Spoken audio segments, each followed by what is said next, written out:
Apple isn't launching the iPhone 17e because they suddenly care about saving you money, and they're definitely not doing this for budget buyers. They're doing it because the smartphone industry is running out of momentum, and the iPhone 17e is Apple's reset button. This phone isn't cheap, it's strategic, and it might end up being the most important iPhone Apple has released in years, especially for their Pro models and the competitors dominating the mid-range segment. Here's the part nobody at Apple will say out loud. The Pro story is getting tired. For years it worked. More cameras, premium materials, higher prices. But buyer behavior has shifted. Most people are done chasing specs. They don't want a cinema rig in their pocket. They want reliability, a modern design, speed that still feels fast years later, and battery life that survives a full day without anxiety. That's the gap the iPhone 17e is designed to dominate. Now let's talk about the brain, because this is where things get serious.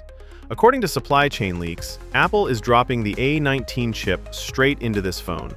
Not a watered-down version of iOS, not a compromised chip, the actual next-gen Apple Silicon.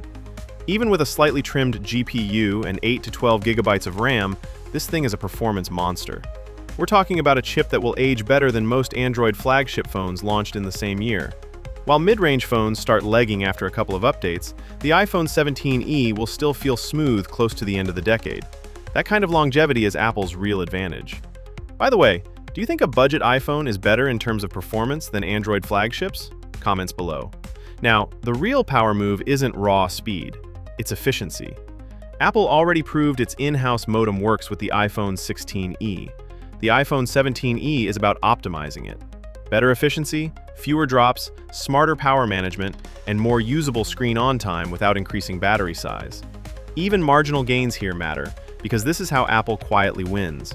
These aren't flashy upgrades, but they're exactly the ones most users feel every single day. Physically, Apple is killing the budget iPhone look. According to the latest iPhone 17e leaks, the notch is finally gone, and Apple is bringing the dynamic island to the E series for the first time. This is a huge design shift. Once the iPhone 17e shares the same front design as the rest of the iPhone lineup, it stops looking like an older or cheaper model. It feels like a current generation iPhone. And for buyers searching for a new iPhone in 2026, that visual upgrade alone makes the iPhone 17e far more compelling than people expect. And yes, it's still a 60Hz display, not 90Hz, not 120Hz, and let's be honest, it's 2026 and the era of 60Hz is technically over. The difference between 60Hz and 120Hz is huge, especially when scrolling or switching apps.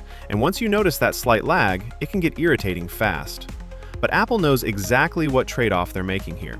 Most Apple fans will still choose longer battery life and a lower price over smoother animations. But still, a 90Hz panel would have been the perfect middle ground for a budget iPhone. So what do you think? Should Apple have at least given 90Hz on the iPhone 17e? Drop your thoughts in the comments below. Furthermore, the camera setup tells the same story. 148 megapixel sensor. No filler lenses, no unnecessary hardware. Just Apple's best image processing doing the heavy lifting. For social media, video calls, and everyday photography, the difference between this and a $1,000 iPhone will be almost impossible to spot. The real wild card is price. At $599, Apple plays it safe. At $499, they blow everything up. Because at that point, the iPhone 17e doesn't just compete with Android, it starts eating Apple's own Pro lineup. Same chip, modern design, dynamic island, same main camera for hundreds of dollars less. The rollout is classic Apple. No keynote, just a quiet launch that shifts the market. And it's just weeks away.